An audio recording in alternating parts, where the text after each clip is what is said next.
안녕하세요. 나의 책장의 오성범 평가사입니다.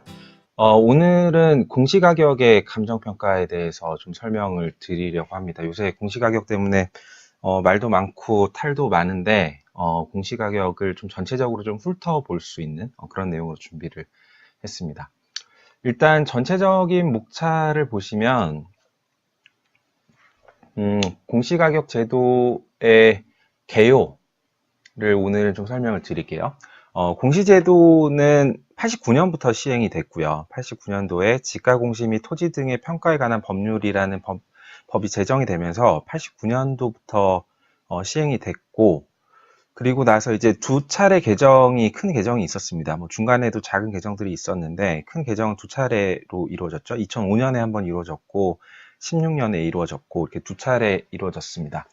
그러면서 이제 개정되면서 법률명도 조금씩 바뀌었는데, 이거보다 이제 더 중요한 건, 부동산 가격을 공시하는 그 공시 대상에 좀 변동이 있었어요. 그래서 89년도에는 이제 토지만을 대상으로 했다면, 2005년도에 이제 주택이 추가가 됐고요. 16년도에는 이제 주택 외에, 비주거용 부동산에 대해서도 이제 규정이 추가가 됐습니다. 그래서 이렇게 크게는 89년도 제정 이후에 두 차례 개정이 됐다는 거고요.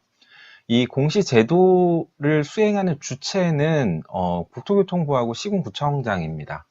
그래서 국토교통부는 요 앞에 붙어 있는 이제 표준이 되는 부동산에 대한 공시를 담당을 하고 있고요. 이 시군구청장은 이 개별에 대한 부분을 담당하고 있습니다.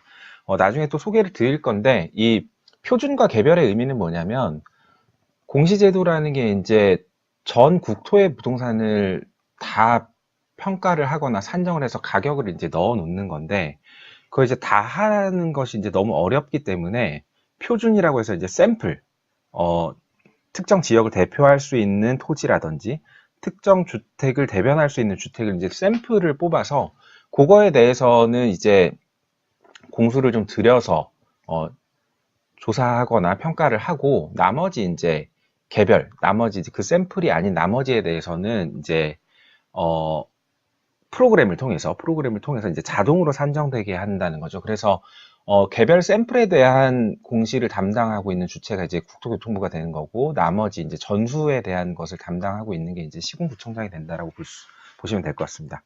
그러면 이제 그 표준에 대해서는 실제 업무를 국토교통부가 수행할 수는 없겠죠. 그렇기 때문에 실제 업무를 위탁을 하게 되는데, 이 표준에 대한 부분을 위탁하는 것이 이제 감정평가사에게 위탁하도록 되어 있고요.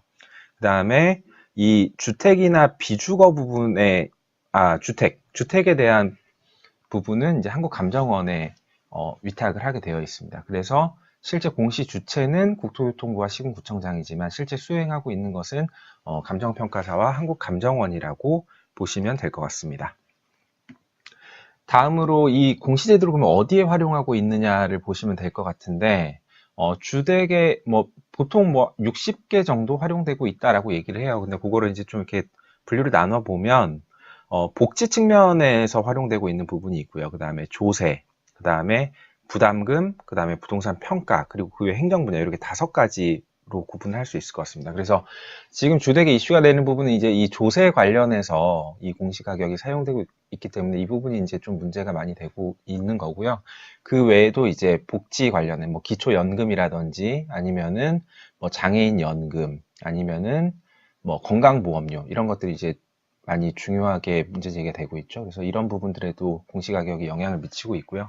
그 외에 이제 부담금들, 개발 부담금이라든지 재건축 부담금에도 활용되고 있고, 이 부분 외에 이제 이 3가지는 국민들에게 밀접하게 직접적으로 영향을 미치는 것들이라면, 나머지 이제 부동산 평가, 요건 이제 감정평가사들에게 미치는 영향이겠죠. 그리고 기타 행정 분야, 요거는 지방자치단체에 영향을 미치는 거고요. 그래서 이렇게 5가지 분야에 공시가격이 활용되고 있다라고 볼 수 있을 것 같습니다.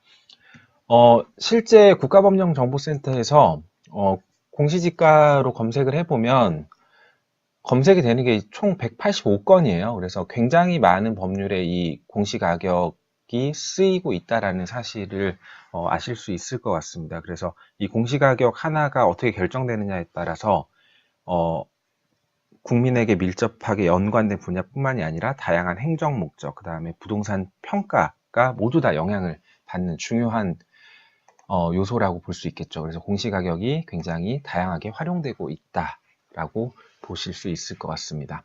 자, 오늘은 여기까지 하고요. 다음 시간에는 이 공시가격이 왜 필요한지에 대해서 다양한 다른 가격 기준들하고 좀 비교를 해보도록 하겠습니다. 마치겠습니다.